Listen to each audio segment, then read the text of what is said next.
This week, major developments on a handful of our investigations, beginning with the Portsmouth school superintendent who had refused to get her car registered in Rhode Island until we called her on it right before Christmas. You know the law in Rhode Island says 30 days. You know, someone did inform me of that I had 30 days once you move here. So yes, it's obviously something I have to take care of, once the new year happens. In fact, Portsmouth school superintendent Lynn Krizik had been told by her own school committee more than a year ago she needed to switch out the Illinois vanity plates on her 2003 Saab and get registered in Rhode Island. After we asked her about it in December, Krizik told us in a follow-up email several days later that because the car was jointly registered with her husband, who still lives in Illinois, she didn't plan to register in Rhode Island. Something Krizik never mentioned during our interview. That didn't fly with the police in Little Compton, where she lives. An officer stopped her on the way to work one day, issuing her a citation. And in February, after several trips to the Division of Motor Vehicles in Cranston, Krizik finally registered and got Rhode Island license plates, keeping a University of Illinois plate holder on her Saab. But the superintendent was still required to appear last week before a magistrate in traffic court, where she produced the registration. The judge dismissed the charges, but she had to pay $35 in court costs.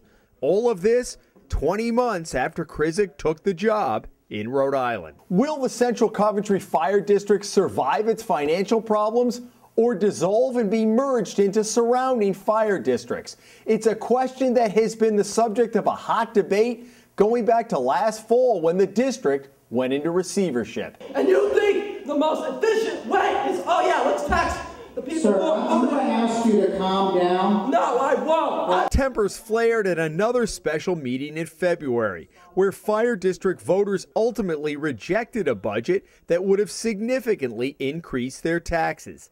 That led court-appointed receiver Richard Land to tell the assembled crowd the district would not have enough money to operate, and he had to begin making plans to dissolve it. I hope you're happy, John. You got what you wanted, John. That prompted District Board Chairman Joe Bond, who was on the board as the district fell into debt, to start yelling that night at businessman John Asselone, a vocal critic of the department.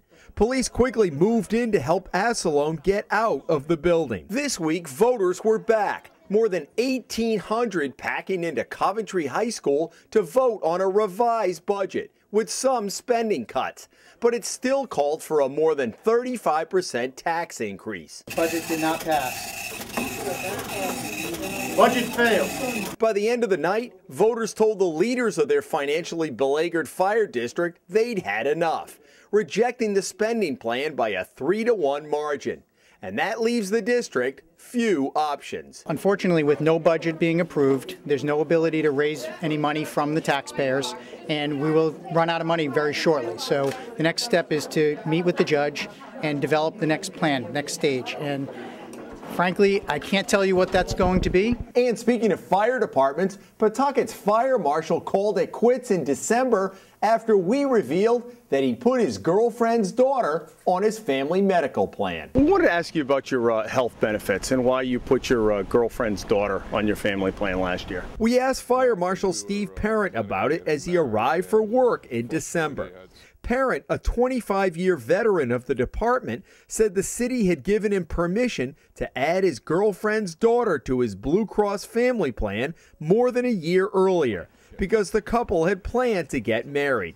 But his explanation didn't sit well with Mayor Donald Grebian, who ordered a police investigation.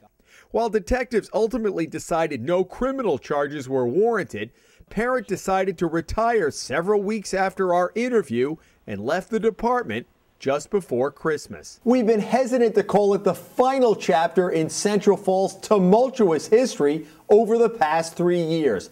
But last month's sentencing by a federal judge of now former Mayor Charles Moreau means we won't be hearing from him for at least 2 years. Mr. Moreau, your lawyer said this is a victimless crime. Do you believe that? Did you not hurt the people of Central Falls by standing here today convicted? I did hurt the people of Central Falls and the reputation of the city, and I apologize. I apologized last time I was here.